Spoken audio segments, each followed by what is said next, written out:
My name's Christopher Salinas. I'm a certification specialist with CADAP or CADTP. We're a substance use disorder or SUD counselor certification agency.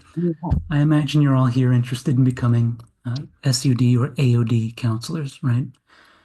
And if to that end, you'll have to be certifying and registering with one of the three organizations in the state.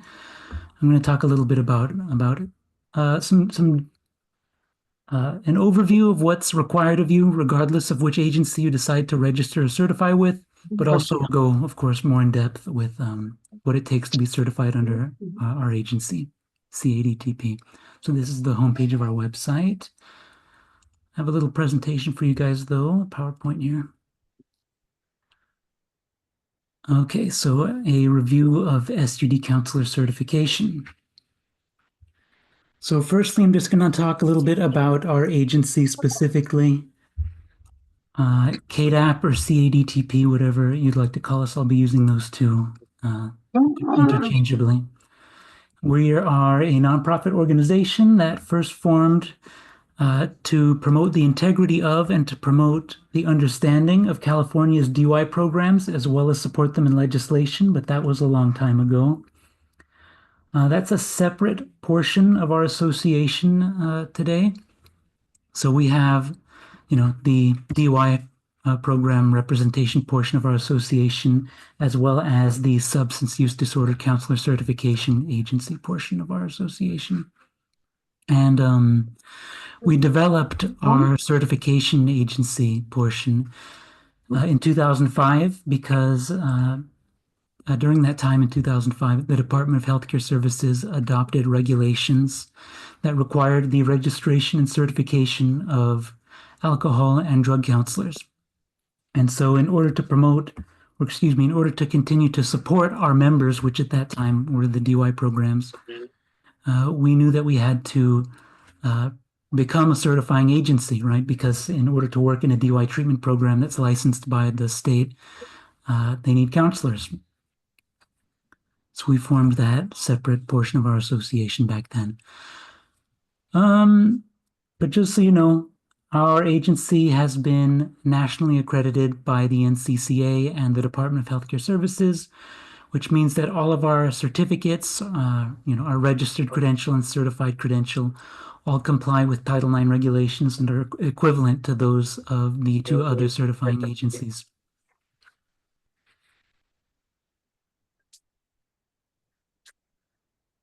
So, a little review of how an agency like ours is accredited. The approval process for an agency like ours starts with the accreditation from the National Commission for Certifying Agencies, or NCCA, after which all of our offered credentials, or should I say certificates, right? Like our counselor certificate or our registration certificate, all need to undergo approval by the Department of Healthcare Services to ensure that the offered certificates comply with Title IX regulations. Every 5 years, we're subject to a reaccreditation process. We've just reaccredited our agency in the last 6 months, so we've got 5 years or 4.5 until our reaccreditation. And we are proud to say that we've maintained that accreditation since our agency's inception in 2005. I have mentioned Title IX quite a bit, and this is only the beginning of the presentation. But just a quick overview here. This is a short excerpt from the document itself. But it's required by state law for any individual who provides counseling services in any program that is licensed or certified by the Department of Healthcare Services that those individuals need to obtain a registration or a certification from one of the agencies that is approved by the Department of Healthcare Services. So there are 3 as of now. Of note, some stipulations put forward by Title IX. People with a registration can only hold that registered credential for up to 5 years with the expectation that they become certified within that 5-year period. That 5-year limit can be extended an additional 2 years of additional time if the registrant has undergone what would be deemed a hardship that has impeded their certification process, but the definition of hardship is different for each agency. So if you're interested in filing for an additional 2 years, you might want to look into what would be considered a hardship for the agency you're registered or planning to register with. There are 3 of those agencies: US, CADTP, CCAP, CADE. Regulations allow these agencies to raise the standards of the offered credentials so long as they don't contradict Title IX regulations. But all of these certifying agencies agree on the minimum state requirements for registration and certification just to maintain counselor standards in the state of California. So, for example, just some things that all agencies agree on here. Before registering, all individuals need to complete a course that breaks down into at least 9 hours of ethics, confidentiality, and boundaries. The requirement for registrants to renew every year. And along with that annual renewal, you will need to complete 3 hours of ethics and 3 hours of confidentiality, as well as show progress towards certification, which can either be in the form of unofficial transcripts that you're obtaining 315 hours of formal in-classroom education relating to alcohol and drug studies, or in the form of a work hour verification form documenting that you are making progress towards completing 2,080 work hours of experience, or what breaks down into a 1 year's full-time employment or the equivalent in a position that allows you to perform counselor functions. So let's talk about the actual credentials here, or offered certificates. I've talked about 2, registration and certification. The best way to put what registration is, right? Because we all know what certification is. It's essentially a license that allows you to work in a state licensed facility. Registration is like a learner's permit, right? You're not fully certified with this credential, right? But it allows you to go into a state licensed facility and conduct counselor functions to make gains towards those 2,080 hours of work experience. So let's look at that initial registration document here. This is the actual document that we have our registrants fill out. The requirements being a payment of $75 processing fee, that 9-hour orientation course that I mentioned that breaks down into 3 hours of ethics, confidentiality, and boundaries. If you have taken an ethics course in the last year, it will satisfy this requirement if you're planning for initial registration or for renewal. If you've taken it in the last year, you will have to take some form of ethics course every year. A 2x2-inch photograph of yourself, a copy of an official ID, sign date and initial 2 separate forms of code of conduct and ethics. And if you've been previously registered with another agency, we'd have it and we'd have you make it known here. Again, all 3 agencies do communicate with each other, and there is a state registry of registrants and certificate holders for for SUD counselors. If you run out your 5-year limit with one agency, unfortunately, you cannot just jump ship and move or transfer over to another agency. That is a hard limit set by the Department of Healthcare Services and not by the individual certifying agencies. And we really have no power to extend that or to restart that 5-year limit. The typical turnaround for this document and others is 2 weeks. We do offer a rush or an expedited processing service. I'll talk a little bit about that a little bit later. So the Code of Conduct and Ethics, along with nearly all documents that can be filed for on our website or any document really that we have, you'll be needing to sign, date, and initial two forms of the Code of Conduct and Ethics. One document outlines the state standard for counselor conduct. The second document is an expanded code of ethics that is specific to our agency. Each agency has their own expanded code of ethics and will require you to fill that out along with the state standard for code of conduct or ethics. I'm not going to go too in depth into this document at this time, but just know that violation of either of these two codes of conduct can result in disciplinary action by the Department of Healthcare Services or even by your certifying agency. Hi, sorry to interrupt. Are there supposed to be slides shown on the screen? I'm not seeing anything. No? No. Is that happening for anyone else? I do see the slides. You do see the slides. Oh, that's weird. Okay, sorry for interrupting. No problem. Okay. So this is a new program we have here with our agency, Digital Credentials. This is to make it a little easier to see what your next goal is in the registration and certification process. So let's say you want to know when you're able to work. All you need in order to work in a state license facility is the registered credential, right? It's your learner's license. It allows you to get in the door at a state license facility to conduct counselor functions. So once you receive this digital credential after the documents have been processed, the typical turnaround again is 2 weeks.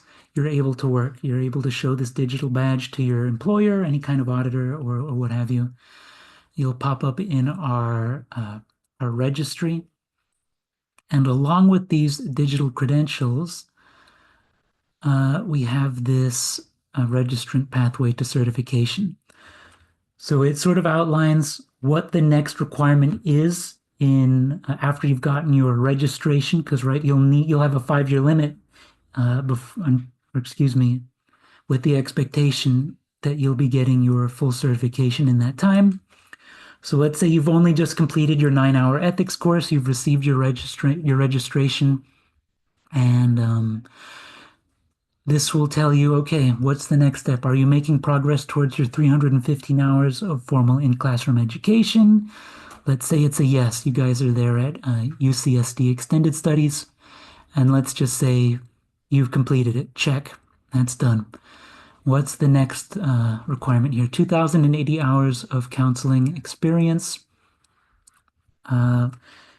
You have this verified by your HR manager, a fellow counselor, something like that. Our verification form does not need to be signed by a certified individual. I know that other agencies do require that, but that's not in the state's requirements.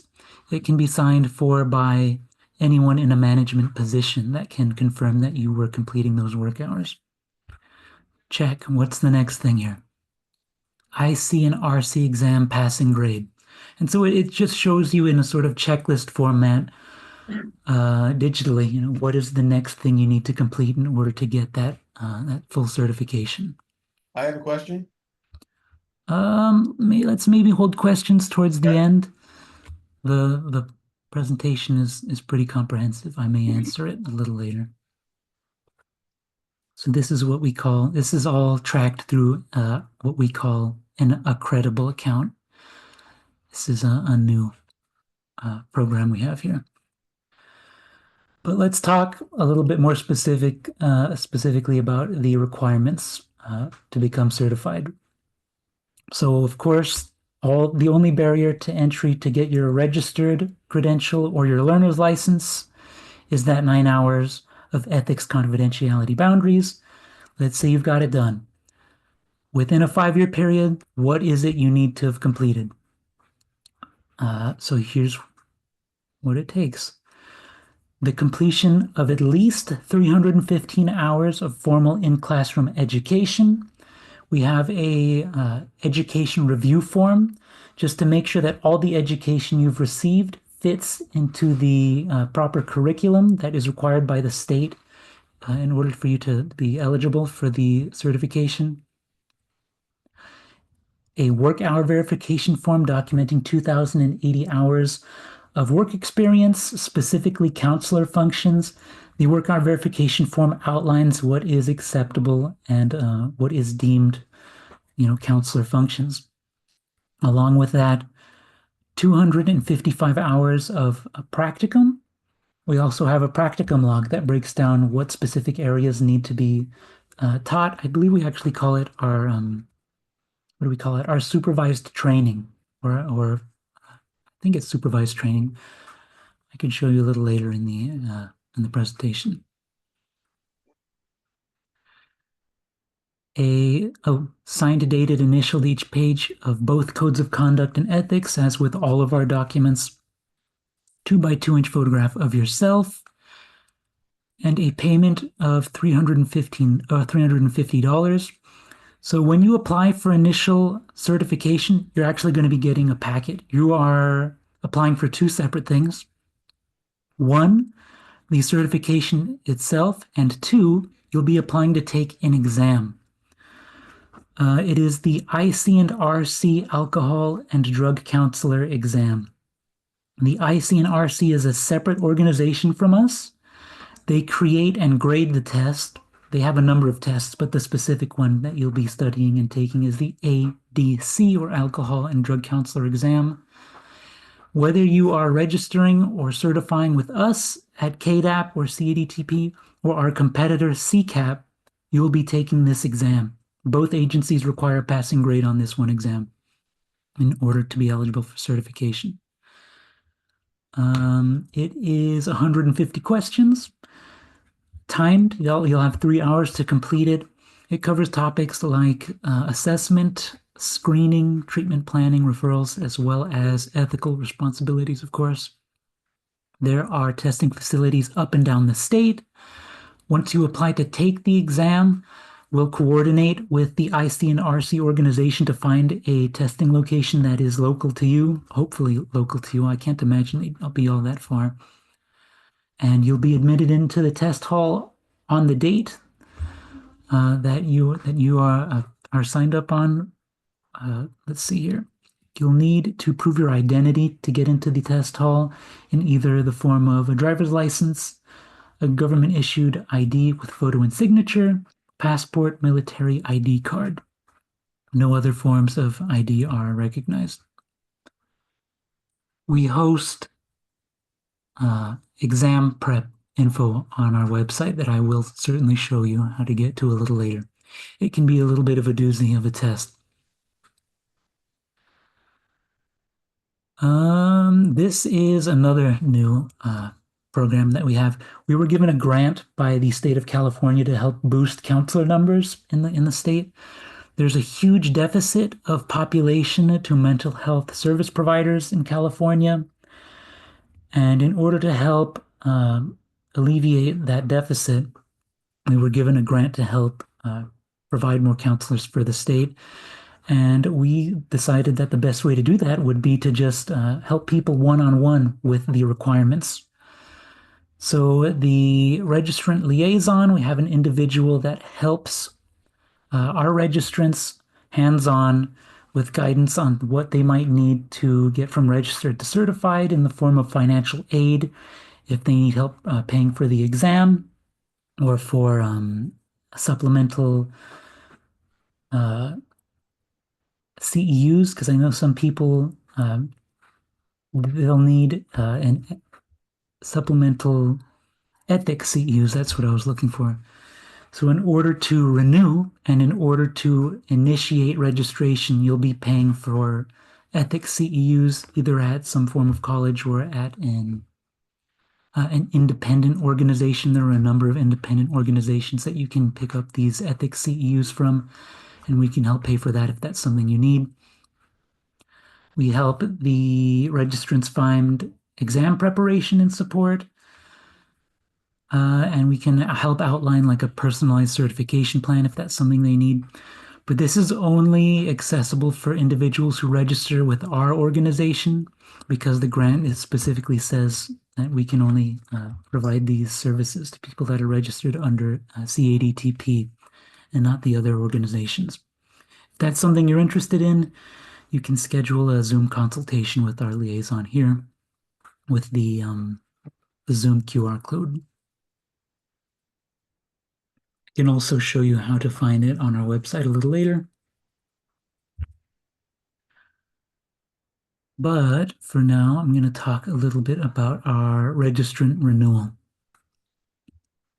So we notify our credential holders 2 months in advance of their credentials expiration by email. We also offer that rush renewal option for people who cut it close to the last minute. It is $50 for a 10-day turnaround or $75 for a 5-day turnaround. That expedited renewal process starts once the complete application and the fee is received at the main office in Escondido. There are a number of ways to file for renewal as well as initial registration, either through our website, through email. You can mail it in if that's something you're comfortable with. The requirements for renewal being those 2 codes of conduct and ethics, 3 hours of ethics and 3 hours of confidentiality training, whether it be from an accredited college or from an independent organization that provides that. Proof of progress in some form that shows that you are making progress towards gaining your full certification in the form of either a work hour verification form or unofficial transcripts showing you're making your way towards your 315 hours of formal in-classroom education, and a $25 processing for renewal fee.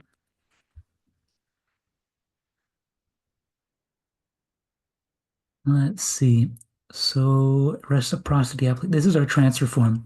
So I'm not here to tell you guys which agency to register or to certify with. I believe I stated it earlier. All of these certifying agencies provide equivalent certificates. All 3 agencies provide a registered and a certified credential. It is all up to user preference. If you feel like you're being supported at your current certification agency, go ahead and stick with them.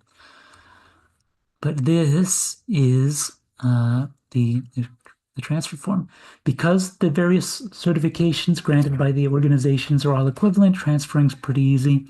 All that's required is the signed of codes of conduct and ethics, both signed, dated, initialed each page, a copy of your previous registration or certification, a copy of your state ID, and if your credential is about to expire within 60 days, you'll need to renew at the same time as you file for transfer. But if that's not the case, transfers are free as long as your credential is not about to expire within 60 days.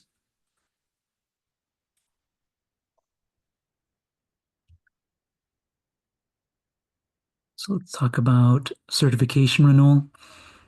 Registration renewal happens every year, but certification renewal happens every other year, with the main requirement being 40 CEUs, 3 of which is in the topic of ethics and confidentiality. So this 3 hours of ethics and confidentiality fits into the 40 hours minimum of education that's required for biennial certification renewal.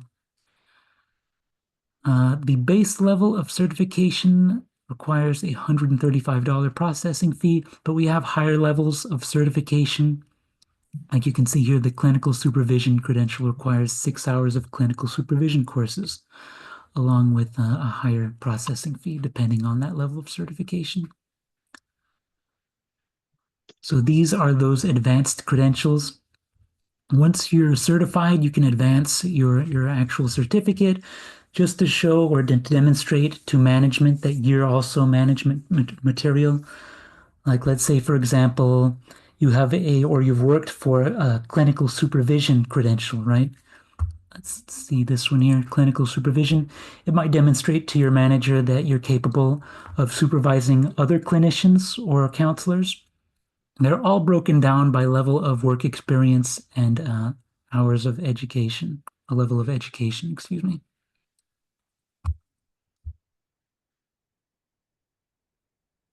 Let's see.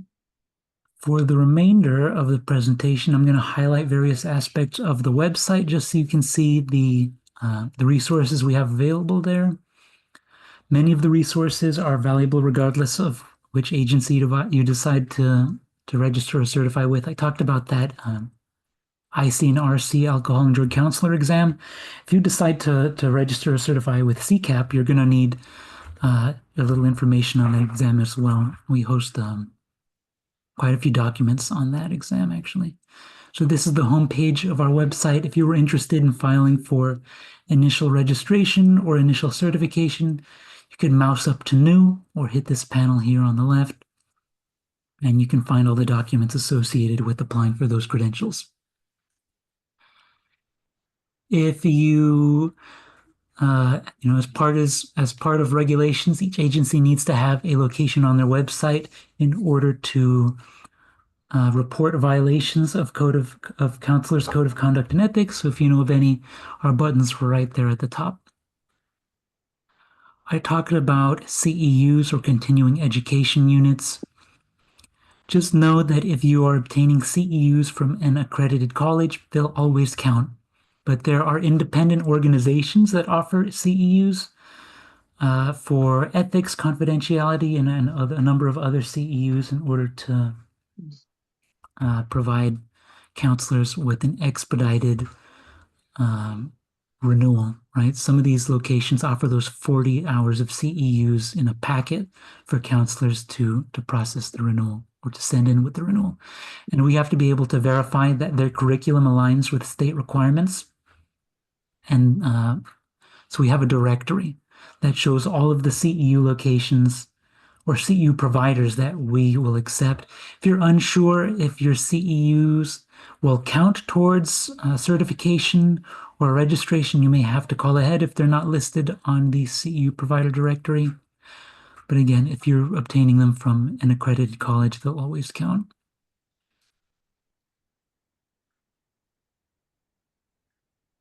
Another thing here, as part of regulations, each agency needs to have an online service to verify that counselors' credentials are current and in good standing. Ours are at the top here and at this large panel here. Once you've filed for registration or certification, once your name pops up in the registry, you are good to go and ready to work. You can search by your name or by your registration ID. Your registration ID does not change when you become certified.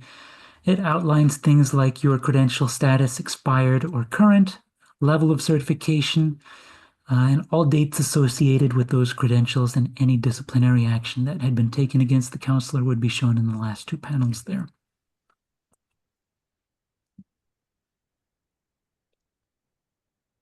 We now have an online service to process applications to make things a little quicker instead of having to fax in, email, or physically mail in applications to the main office. So let me show you that actually. I'm just going to do a live demo on the website. So this is the homepage of our website. If you were interested in filing for any of the 4 documents here at the top, our online applications, you'd select it. Let's say you are looking to file for first-time registration. You'd select it, and you have the physical document here. Well, not physical, but the digital document, right? You'd fill it all in. You'd find your official certificate of a 9-hour orientation course, which would just be in the form of unofficial transcripts if you've obtained it from an accredited college. Driver's license ID, 2x2-inch photograph of yourself, as well as a flyer here at the bottom. You'd hit send and you'd be ready to go.